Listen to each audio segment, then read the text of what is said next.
नमस्कार बच्चों, आज पावर माइंड इंस्टीट्यूट के लिए अत्यंत गरिमा का और सम्मान का क्षण है क्योंकि आज पावर माइंड के होनहार स्टूडेंट तेजपाल सिंह राठौर, जिनका हाल ही में सीडीएस ओटीए फर्स्ट 2025 में ऑल इंडिया रैंक 312 पे लेफ्टिनेंट के पद पर चयन हुआ है और उन्होंने अपने देश सेवा के सपने को साकार किया है। तो सबसे पहले तेजपाल, आपको बहुत बहुत बधाई हो। Thank you ma'am. और आज इस विशेष अवसर पर उनके माता पिता भी अपने साथ मौजूद हैं, जिन्होंने अपने संस्कार, अपना समर्थन और आशीर्वाद के साथ ये सफलता तेजपाल ने संभव की है। तो उनके साथ भी हम बातचीत करेंगे। तो सर, आपको भी बहुत बधाई, मैम आपको भी बहुत बधाई हो। तो एक छोटा सा इंटरव्यू रखेंगे कि तेजपाल ने कैसे तैयारी करी, उनके माता पिता का क्या समर्थन रहा, उनके जो तेजपाल के टीचर रहे, गुरु रहे, उनका क्या समर्थन रहा, ये सब बातें हम इंटरव्यू के दौरान करेंगे। तो तेजपाल, सबसे पहले आप अपना इंट्रोडक्शन दीजिए। हेलो एवरीवन, मेरा नाम तेजपाल सिंह राठौड़ है। मैं जयपुर का रहने वाला हूँ और मेरा हाल ही में सीडीएस ओटीए 1 2025 में सिलेक्शन हुआ है विद ऑल इंडिया रैंक 312। मेरा बेसिक एजुकेशन की बात करें तो मैंने अपनी schooling Delhi public school Jaipur से करी है। thereafter मैंने अपने graduation BCA from Maharaja science college से करी है एंड मैंने 2025 में आफ्टर ग्रेजुएशन रिसेंटली सीडीएस पास करा है। बिल्कुल। तेजपाल, जब रिजल्ट आया, आपने ऑल इंडिया रैंक देखी 312 Yes. तो उस पल आपने क्या महसूस किया? मैम, उस टाइम पे ऑफ कोर्स खुशी तो हुई कि एक साल की मेहनत थी, पावर माइंड से पढ़े, फिर इंटरव्यू की, खुद से तैयारी करी। तो ऑफ कोर्स उस टाइम एक अलग फीलिंग थी कि जो आर्मी चाहिए थी, आर्मी में जाना था हमेशा से, तो सपना साकार हो गया। सपना हो गया साकार। बिल्कुल बिल्कुल। आप कहाँ के रहने वाले हैं? मैम, वैसे तो जयपुर में रहते हैं, हमारा गांव किशनगढ़ है, सरदार सिंह जी की ढाणी। आपका इंडियन आर्मी में जाने का सपना कब से ये आपको लगा कि मुझे इंडियन आर्मी में ही जाना है? मैम, आर्मी के लिए मेरा मोटिवेशन 9th क्लास से ही था। जब मैं एनसीसी में था, मैंने अपनी ए सर्टिफिकेट वहीं से प्राप्त की थी। फिर मैंने बी एंड सी सर्टिफिकेट अपने कॉलेज से प्राप्त किया था। तो एनसीसी ने एक बहुत पुश दिया था कि उस एनवायरनमेंट में रहे हुए जेसीओस के साथ, एनसीओस के साथ, आर्मी को थोड़ा सा करीब से देखा हुआ है एनसीसी के थ्रू, तब मोटिवेशन आया।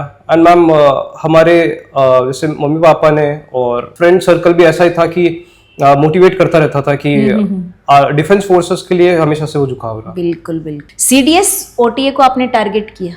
Yes ma'am. उसका निर्णय कैसे लिया आपने? मैम, सीडीएस ओटीए जैसे ग्रेजुएशन खत्म हो रही थी तो सेकेंड ईयर में मैंने सोचा था कि अब मैं किसके थ्रू जा सकता हूँ। अच्छा। तब पेपर आता है सीडीएस ओटीए का आफ्टर ग्रेजुएशन, जिसमें आप पेपर देके फिर आप इंटरव्यू देते हैं, और अगर वो ना देना चाहे तो डायरेक्ट एंट्रीज भी आती है, टीजीसी आती है, वो सब आती है, एसएससी एंट्रीज भी आती है नेवी के लिए। उनमें आपको पेपर्स फाइट नहीं करने पड़ते, उसके लिए आप डायरेक्ट इंटरव्यू कॉल आता है, लेकिन उसमें बीटेक चाहिए होता है नॉर्मली। मैंने बीसीए करी थी। तो एंड रिटर्न एंट्री से जाने का फायदा ये होता है कि मैम उसमें स्क्रीन कॉल करते हैं, वो फर्स्ट डे वाला, उसमें थोड़ा सा कम बच्चे आते हैं क्योंकि पेपर ही कम बच्चे क्लियर कर पाते हैं। उसमें बहुत भीड़ आती है क्योंकि कॉलेज तो सब नहीं करीबी होती है। तो एक वो फैक्टर था सीडीएस को टारगेट करने का। मैम, पावर माइंड से जुड़ने का निर्णय कैसे लिया आपने? पावर माइंड से जुड़ने का तो मेरा निर्णय one of the best decisions था जो मैंने लिया। मेरे किसी फ्रेंड के थ्रू मुझे पता चला था पीएमआई का, तो मैंने उनके थ्रू ही ज्वाइन करा था। उन्होंने बताया था कि एनवायरनमेंट अच्छा है तो आप आके पढ़ सकते हैं। मैंने मॉक दिए थे, फिर मैंने यहाँ पे आके भी डेमो क्लास ली थी। तो उस टाइम आपने बोला था कि डेमो आप हमारा थोड़ी लोगे, आप खुद का डेमो ले रहे हो। तो वो मतलब कुछ बातें जो मुझे हमेशा याद रहती, हर टीचर की, जो आप कहते हैं कि ऑफ कोर्स आपका थोड़ी डेमो ले सकते हैं हम खुद कितना जानते हैं वो डेमो लेने आए थे। तो वहां से मेरी पीएमआई की जर्नी शुरू हुई थी एंड डीटीएस और टीचर्स की क्लासेस ने बहुत हेल्प करी। पीएमआई में पढ़ाई का ओवरऑल जो माहौल है वो कैसा लगा? मतलब आपका डिसीजन सही था क्या? मैम, बेस्ट डिसीजन था, मैं कह रहा हूँ। पीएमआई में अगर पढ़ाई की बात करें तो डिसिप्लिन एनवायरनमेंट है इधर। सारे बच्चे शहर से, गांव से पढ़ने आते हैं ऑफ कोर्स, तो फ्रेंड्स अच्छे मिलते हैं अगर आप सेलेक्टिव दोस्तों से बात करें, हर से नहीं। तो लेकिन पीएमआई में ऐसा था कि regular classes time to time लगती थी, डीटीएस टाइम टू टाइम होता था, उसके सॉल्यूशंस टाइम टू टाइम मिलते थे। तो ऑफ कोर्स हेल्प तो बहुत हुई है। जो मेरे वीक सेक्शंस थे तो मैंने तो उनको बहुत फोकस करा रिपीटेड क्लासेस भी ले लेता था मैं ऑनलाइन रिकॉर्डेड में। बिल्कुल। आपकी पढ़ाई की स्ट्रेटजी क्या रही है, जैसे सेल्फ स्टडी और कोचिंग में आप कैसे बैलेंस बनाते थे? कई बार बच्चों का क्वेश्चन होता है कि जैसे कोचिंग आ जाए, सेल्फ स्टडी करें तो टाइम कम मिल पाता है थोड़ा कंटेंट पढ़ने के लिए, तो आपने कैसे बैलेंस बनाया वो? कंपटीशन में एंटर करने से पहले मुझे लगता है कि मॉक देना चाहिए किसी भी एग्जाम का। उससे आपको पता चलता है कि आपका वीकर सेक्शन कौन सा है, स्ट्रॉन्गर सेक्शन कौन सा है। फिर आप अपने स्मार्टनेस से पता लगा सकते हैं कि इस चीज को ज्यादा टाइम देना है, इस चीज को कम टाइम देना है सब्जेक्ट को। तो जैसे कि मेरा मैथ्स अगर वीकर सेक्शन है तो मैं उसकी क्लासेस रेगुलर लेता था। मेरे को कोई सेक्शन जैसे इंग्लिश है या फिर स्टैटिक जीके है कि मुझे पता है कि मैं इसमें कर सकता हूँ, तो मैं स्किप कर देता था कि मैं उसकी बाद में भी लगा सकता हूँ। ऐसे मैं टाइम निकालता था सेल्फ स्टडी के लिए। एंड आफ्टर क्लासेस खाना पीना खा के जो पीएमआई में लाइब्रेरी प्रोवाइड करते थे उसमें मैं बैठ जाता था पढ़ने में। एंड फिर रात को होता था डीटीएस करीबन 5 बजे देके फिर मैं घर जाता था मैम। फिर मैं रात को एक बार रिवीजन करता था जो मुझे डेली का। हाँ डेली मैम, पूरा डेली का नहीं करता था। जो मुझे कोई सेक्शन पर्टिकुलर परेशान कर रहा है तो मैं उसको जरूर टारगेट करता था। एंड मैम दिन में एक डीटीएस या फिर एक पीवाईक्यू में जरूर देता था। किस सब्जेक्ट में आपको सबसे ज्यादा मेहनत करनी पड़ी? मैम जीके जीएस में मुझे लगता है कि मुझे थोड़ी सी करनी पड़ी। एंड मैथ्स में भी मेरे को थोड़ा सा पुश देना पड़ा खुद को, तो उसके वजह से। क्या कभी आपको लगा कि सीडीएस क्लियर करना मेरे लिए थोड़ा मुश्किल है? ऐसा टाइम भी बीच बीच में आया क्या?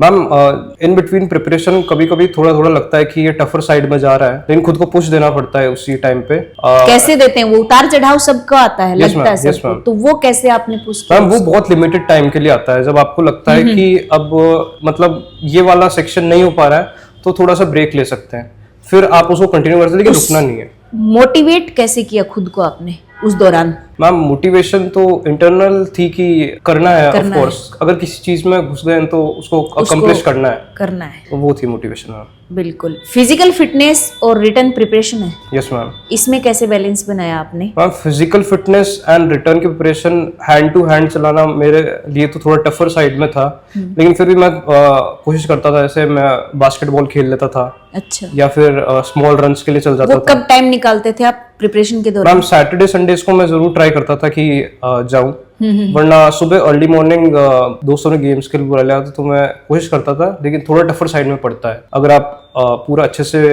स्टडीज को टाइम देंगे तो। एसएसबी के लिए आपकी प्रिपरेशन कैसी रही? मैम जैसे ही मेरा एफकैट का पेपर और सीडीएस का पेपर क्लियर हुआ था तो मैंने अपनी प्रिपरेशन शुरू कर दी थी एसएसबी की। तो 5 डेज का प्रोसेस होता है, तो उस हिसाब से खुद को कंडीशन करना पड़ता है। आपको वहाँ पे 3 असेसर से बताना पड़ता है कि हम केपेबल हैं कि लेफ्टिनेंट बनने के लिए। इसमें इंटरव्यूइंग ऑफिसर होता है, जीटीओ ऑफिसर होता है और साइकोलॉजी वाले ऑफिसर होते हैं उनको। तो हर की अलग अलग प्रिपरेशन मैं टेलीग्राम ग्रुप से भी करता था। बहुत सारे मटेरियल अवेलेबल है। मेरे कुछ सीनियर्स हैं वो भी रहे हुए हैं एनसीसी में, तो उनके थ्रू गए हुए हैं। थोड़ा थोड़ा गाइडेंस कर करके लॉन्ग टर्म में मैंने इसकी तैयारी करी मैम। पावर माइंड इंस्टीट्यूट की जो मैनेजमेंट टीम है उससे किस तरह का सपोर्ट मिला? मैम पावर माइंड इंस्टीट्यूट से मैम मैं इस चीज का तो एक किस्से से बता देता हूँ आपको एग्जांपल। मैंने अनिल सर को एक बार लेट नाइट कॉल करा कि सर मेरा है ना डीटीएस का नहीं चल रहा ऑनलाइन, मेरे को सॉल्यूशन लेना है। मैंने खाना खाने के बाद मैं यूजुअली लेता था सॉल्यूशन, तो मेरा नहीं चल रहा। सॉरी बोला मैंने सर को कि सर सॉरी, लेकिन आप इसको ऑन करवाओ। तो उन्होंने लिटरली हेल्प करी, उसी टाइम पे चालू करवाया। तो मैम इस छोटे से आप लेट नाइट हो गई थी मैम, करीबन 10 o'clock मेरे हिसाब से हुए थे, तब मैंने करा था उनको। एंड बाकी मैम सारे सपोर्टिव हैं सर। मैम कभी भी चल जाओ, इन बिटवीन क्लासेस के भी अगर उनको भागना होता है तो सीढ़ियों के बीच में बता देते हैं सॉल्यूशन की ये है, ये करवा सकते। बिल्कुल। डिसिप्लिन और रेगुलरिटी में पीएमआई का क्या योगदान रहा? रेगुलरिटी मैम आप शेड्यूल क्लास शेड्यूल आ ही जाता था और उस हिसाब से खुद को प्रोसीड करना पड़ता है बच्चे को। बिल्कुल। कि वो तो खुद का इंटरनल मोटिवेशन है कि आप क्लासेस लेने, कोई आपको बताएगा नहीं कि आप लीजिए। अगर आपने किसी चीज में एंटर कराया तो खुद को ही पुश देना पड़ता है लेने का।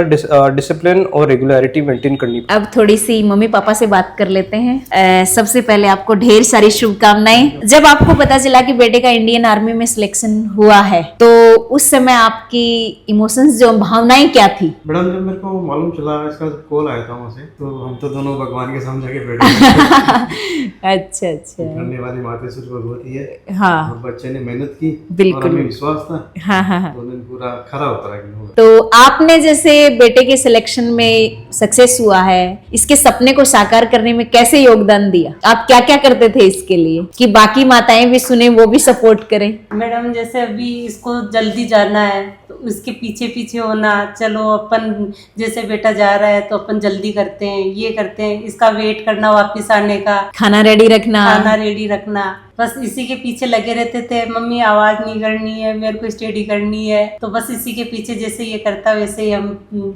सपोर्ट करते थे इसको कि भाई अपना बच्चा हो जाए सक्सेस। सबसे ज्यादा चुनौती भरा जो टाइम था ना, वो कैसा रहा कि बच्चा कब तक तैयारी करे, कब सेलेक्ट हो, ये चुनौती वाला टाइम होता है, इसको कैसे निकाला आप दोनों ने? एक्चुअली मैडम मैं पहले तो हम लोगों ने सोचा ही नहीं था ये वाला, हाँ हाँ। इतना बड़ा चैप्टर। तो हमारा तो यही था कि चलो कल को कुछ होएगा तो इसका एक बिजनेस लाइन में ज़्यादा दिमाग कर पाए। अच्छा अच्छा।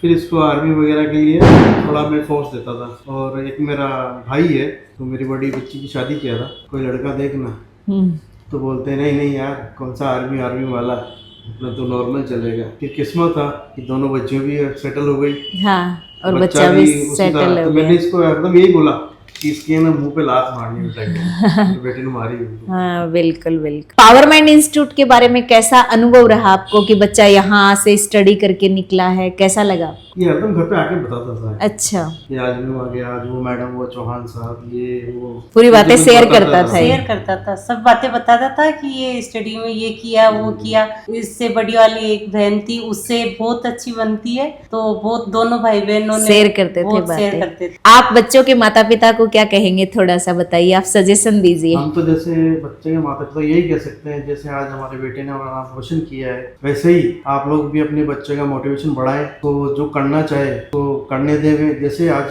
अमेरिका हुआ, वहाँ या चाइना हुआ, वहाँ के बच्चों में जो होती है कि 8 साल के बाद में उसको खुद की फ्यूचर बनाने के लिए बोला जाता है, तेरा फ्यूचर आके तू क्या बनेगा, तो वहाँ से वो बच्चे की हो जाती लगन। तो आप लोगों को पता होना चाहिए आपका बच्चा आगे जाके क्या बन सकता है, तो उसको उसी हिसाब से उसको मोटिवेशन सपोर्ट करें। तेजपाल, इस सफलता का सबसे बड़ा श्रेय आप किसको देना चाहेंगे? मैम मैं अपने जो भी इस जर्नी में कम्युनिटी मेरे साथ चली है, पेरेंट्स हो, टीचर्स हो, मेरे खुद के इंटरनल मोटिवेशन हो, मेरे एनसीसी यूनिट हो, मेरे फ्रेंड्स हो, मैं सबको देना चाहूंगा। उनका क्यूमुलेटिव श्रेय है कि मैं अपने आप को प्रेजेंट कर पाया वहाँ पे इंटरव्यू में, और मैं आगे निकला। मैम लेफ्टिनेंट के रूप में इंडियन आर्मी ज्वाइन करने के बारे में आपकी क्या सोच है? मैम ऑफ कोर्स ये एक ग्रुप ए ऑफिसर की जॉब है, तो इसमें रिस्पॉन्सिबिलिटीज भी उसी हिसाब की होगी, एंड ऑफ कोर्स वो कंडीशन करेंगे हम वो एकेडमी में उस हिसाब के लिए, एंड ऑफ कोर्स मैं अपने कंट्री के लिए एंड देश सेवा का जज्बा बताइए आप। यस मैम, कैसा? ऑफ कोर्स वो तो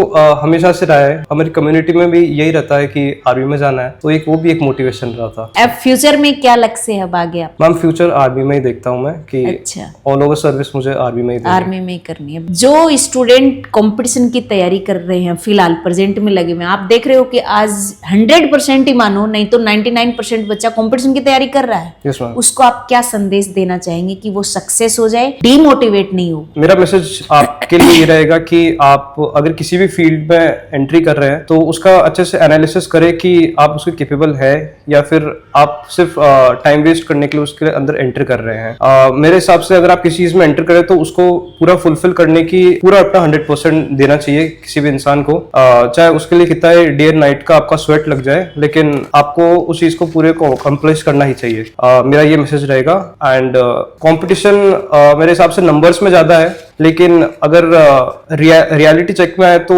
एक टाइम के बाद स्टूडेंट्स में वो मेहनत करने का, एक टाइम के बाद स्टूडेंट्स बहुत ज्यादा वो हो जाते हैं कि नहीं हो पा रहा है या फिर गिव अप कर देते हैं। गिव अप नेचर बहुत हो चुका है क्योंकि लोगों का शॉर्ट स्पैन हो चुका है, तो आप 100% दीजिए, एंड मेरी तरफ से आपके लिए बेस्ट विशेस है, जरूर होगा। पावर माइंड में जो बच्चे पढ़ रहे हैं यस मैम। या अभी नए आने वाले बच्चे हैं, यस मैम। उनका कैसा मार्गदर्शन करेंगे आप? मैम मैं नहीं, आप टीचर्स बहुत हैं इस चीज के लिए। आप बस पीएमआई में आइए, एंड आफ्टर एडमिशन आपको बस रेगुलरिटी रखनी है, बाकी जो मटेरियल प्रोवाइड हो रहा है वो सफिशिएंट है, और टीचर्स की गाइडेंस सफिशिएंट है, बस आपको अपना इंटरनल मोटिवेशन रखना है कि उस चीज को अकम्प्लिश करना है। तो प्यारे बच्चों, आज का इंटरव्यू हमें सिखाता है कि जब बच्चे की, स्टूडेंट की मेहनत हो, माता पिता का आशीर्वाद हो, पावर माइंड का मार्गदर्शन हो तो सब कुछ संभव है। तो तेजपाल, आपको ढेरों शुभकामनाएं आपके उज्जवल भविष्य के लिए, और इंडियन आर्मी में आप अपना अच्छा योगदान दें, इसके लिए बहुत बहुत सारी शुभकामनाएं। Thank you. Thank you.